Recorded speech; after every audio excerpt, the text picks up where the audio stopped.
Walaupun keadaan hujan di lokasi mencari dan menyelamat, tetapi operasi diteruskan bagi mencari 9 lagi mangsa yang masih hilang. Sebuah jentera berat ditambah menjadikan 5 kenderaan berkenaan untuk mempergiatkan pencarian. Untuk perkembangan semasa di lokasi kejadian, kita terus saja bersama dengan wartawan Hasimi Muhammad. Baik, terima kasih rakan tugas di studio. Langsung kita bawakan perkembangan terkini dari lokasi tragedi tanah runtuh di Batang Kali, yang mana setakat jam ini kita boleh kemaskini bahawa operasi mencari dan menyelamat mangsa yang masih lagi hilang setakat ini 9 mangsa diteruskan sehingga jam 4 pagi ini, di mana menurut Ketua Polis Daerah Selangor Superintendent Sufian Abdullah, keadaan itu akan diteruskan sekiranya cuaca mengizinkan, dan dalam tempoh selepas itu operasi akan ditangguhkan sementara waktu dan dijadualkan bersambung semula pada pukul 9 pagi Ahad,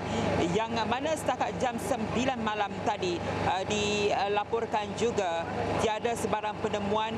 mangsa di lokasi kejadian, yang mana ketika ini setakat ini mangsa yang ditemui kekal pada 24 mangsa yang terkorban, sementara 64 lagi telah pun diselamatkan. Dan ketika ini misi mencari dan menyelamat difokuskan untuk mengesan 9 lagi mangsa, yang kemungkinan besar kalau menurut kepada Superintendent Sufian Abdullah akan memfokuskan kepada sektor A, B dan C pada malam ini, iaitu melibatkan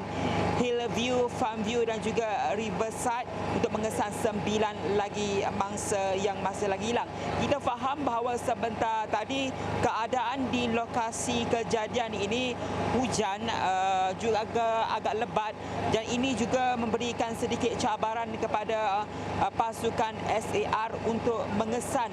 9 lagi mangsa yang masih lagi hilang, kerana difahamkan bahawa risiko-risiko yang perlu dihadapi oleh pasukan mencari dan menyelamat antaranya adalah pergerakan tanah, khususnya di kawasan ataupun sektor-sektor pencarian ketika ini meliputi 3 kawasan, kerana kita difahamkan juga masih terdapat aliran air di bawah tanah, dan ini kemungkinan besar akan memberikan sebarang risiko kepada pasukan pencari. Dan sekiranya dalam tempoh tersebut sekiranya berlaku hujan, maka operasi tersebut akan dihentikan lebih awal sebelum kita melihat kepada sambungannya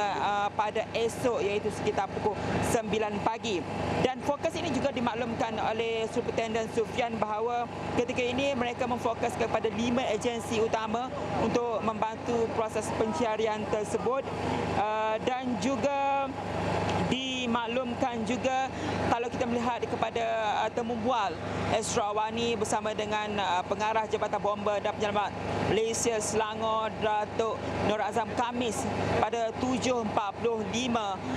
tadi, yang mana dimaklumkan oleh Datuk Nur Azam Khamis bahawa untuk esok mereka menjangkakan bahawa operasi SAR akan berfokus kepada sektor A dan juga C, yang mana keputusan ini diambil susulan daripada 3 penemuan mayat hari ini, semuanya berada di sektor A, iaitu Highview, dan juga semalam ataupun pada Jumaat penemuan mangsa adalah kebanyakannya di lokasi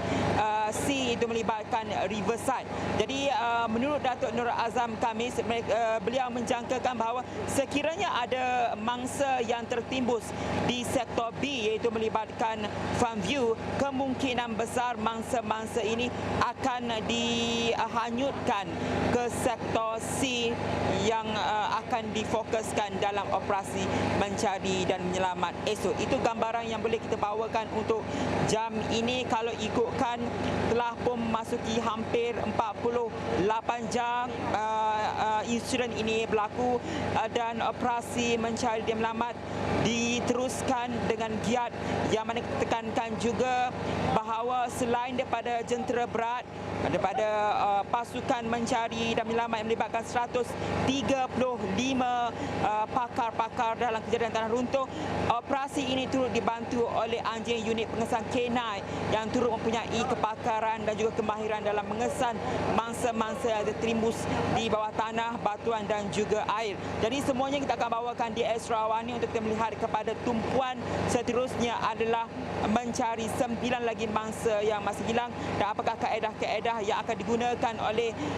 pasukan SAR pada esok ataupun pada Ahad ini untuk mungkin untuk memastikan bahawa kesemua mangsa-mangsa yang masih lagi hilang ini ditemukan, dan kita akan bawakan semuanya di Astro Awani dan astroawani.com. Untuk jam ini kita kembali pada rakan setugas di studio. Baik, terima kasih Hasimi yang membawakan perkembangan dari Batang Kali.